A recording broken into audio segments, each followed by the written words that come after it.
Boas palavras, poesias e reflexões. Estamos chegando no final do ano, este ano que foi um ano de tantas emoções para o país, na minha vida, na vida de tantas pessoas, para o mundo, né? Tantas tensões, tantas superações, tantas vitórias, tantos problemas que nos acossam diariamente nesse mundo tão complexo em que estamos inseridos. E eu completei 60 anos, né, no dia 4 de dezembro. E algumas reflexões, né, sobre quando a gente tem esses números redondos, que na verdade são convenções, mas a gente acaba fazendo algumas reflexões mais aprofundadas. Porque, por exemplo, do ponto de vista legal, agora eu sou idosa, né? E já estou com os cabelos brancos, esses que estão crescendo depois da químio. E não dá para a gente deixar de fazer algumas reflexões sobre a velhice, né? A velhice mudou muito, né, nos últimos anos, nas últimas décadas, né, no século, nesse último século, porque, imagine, outro dia eu li uma reportagem com a qual eu concordo perfeitamente, que antigamente tinha aqueles sambas, tinha até um romance famoso do Honoré de Balzac, A Mulher de 30. Né? A Mulher de 30 é o que equivale hoje à Mulher de 50, que é a mulher madura, que era o que era uma mulher aos 30 anos no século XIX ou na primeira metade do século XX.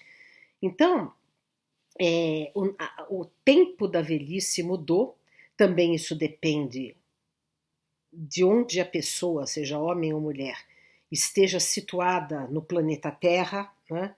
Em que classe social, em que lugar, que tenha condições básicas de vida, que não passe fome, que tenha saneamento básico. Se tiver tudo a que nós teríamos o planeta todo direito a ter, né?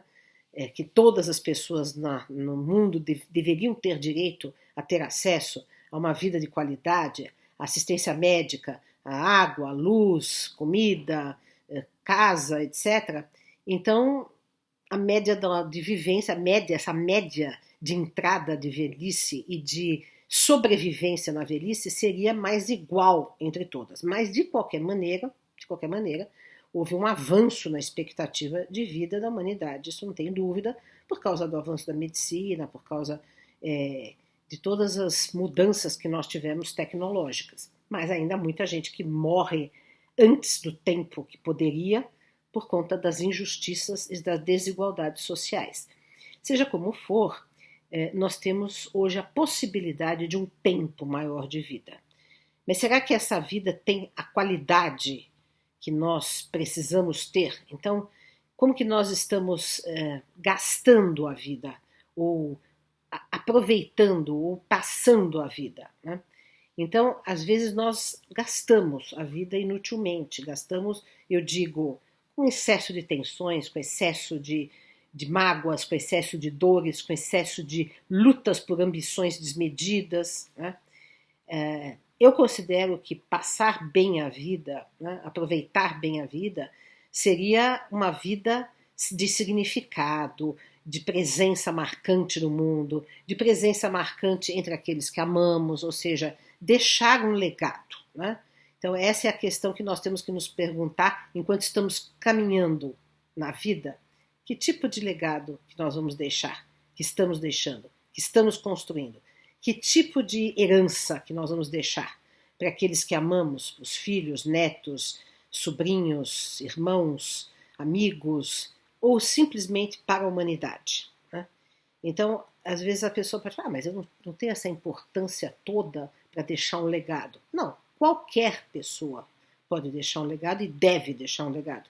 A pessoa mais simples, aquela que tem a menor influência, que ela não tem nem YouTube, nem Instagram, nem Facebook, não vai influenciar nem 10 pessoas através das redes sociais, ela pode deixar um legado para aquelas pessoas que conviveram com ela, na lembrança, na bondade, na gentileza, na solidariedade, nos exemplos virtuosos. Então, sempre é possível e necessário e bom e útil que nós deixemos um legado. E, portanto, quando nós vamos construindo isso no decorrer da vida, a velhice nos chega suavemente, né? A velhice nos chega tranquila, né? Porque diante da construção de um legado assim, primeiro que não tememos a morte, não temos do que nos arrepender, não temos apegos excessivos, né? Porque o que nos faz temer a morte são apegos excessivos, seja aos bens materiais, seja a esse mundo, seja aos prazeres, ou seja as pessoas, né? E nós temos que amar com desapego, nós precisamos saber amar de maneira serena, equilibrada, ampla.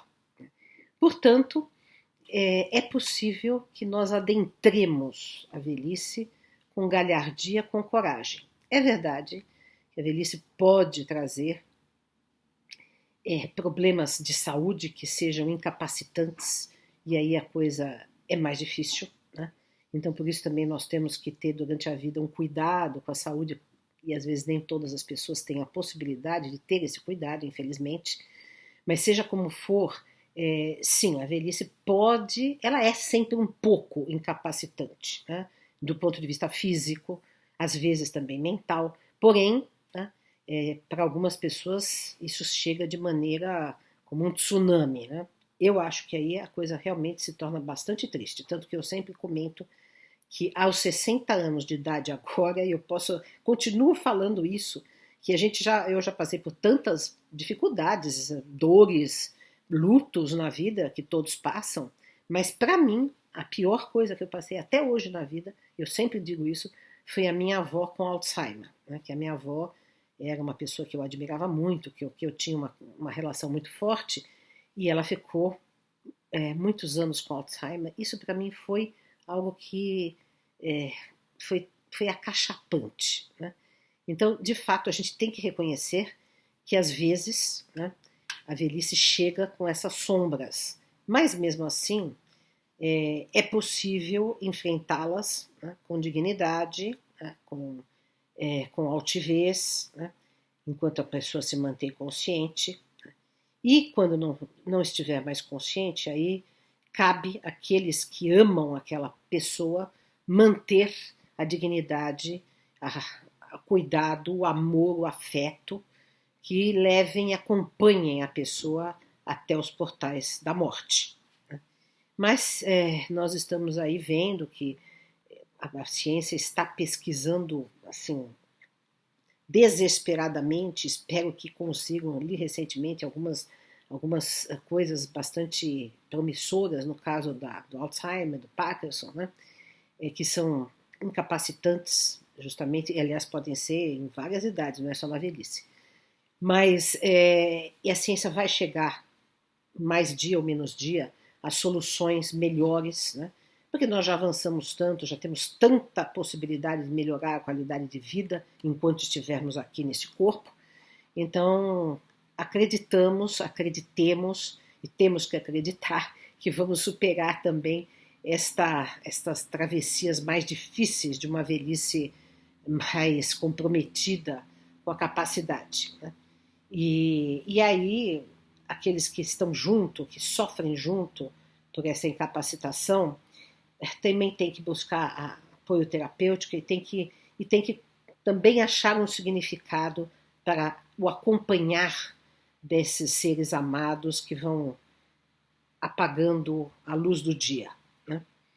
Mas enfim, eu acho que a velhice é uma bênção de qualquer maneira, né? Porque nos permite rever posições, nos permite amadurecer, nos permite ter mais serenidade para encarar as coisas, né? Porque às vezes na paixão da juventude, no arrobo da maturidade, nós não temos esta suficiente tranquilidade de encarar as dificuldades com calma, os desafetos com compreensão, as ofensas com superação, com um olhar de compaixão, de empatia, sem nos deixarmos afetar demais pelos espinhos que queiram nos colocar no caminho. Então é possível que a velhice, quando bem aproveitada, quando a gente se educa para a vida, para a velhice, para a morte, quando temos uma autoeducação permanente, quando fazemos terapia, quando nos dedicamos ao nosso autoconhecimento e ao nosso autoaperfeiçoamento, a velhice pode ser um momento de maior serenidade, de maior paz, de maior sabedoria e, inclusive, um momento em que nós podemos ser um apoio mais acolhedor, de dar um colo mais acolhedor para aqueles que amamos, ou para aqueles que nos procuram, ou para aqueles que nós influenciamos, ou para os nossos alunos, para quem for. Né? E eu escrevi há muitos anos atrás, não faz alguns anos, não faz tantos, um poema, Quando a Velhice Vier, que eu publiquei nesse livro Luas Vermelhas.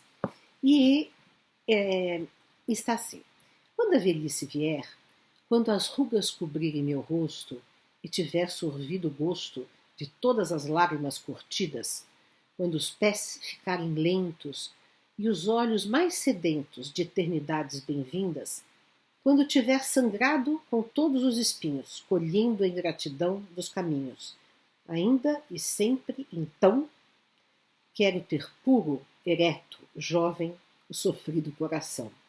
Quero ainda ter os olhos acesos, os sonhos coesos, o amor em portas abertas, sem queixumes presos, até o transpor da última soleira, saber-me entregue sempre inteira à glória da vida, bem vivida e bem cumprida.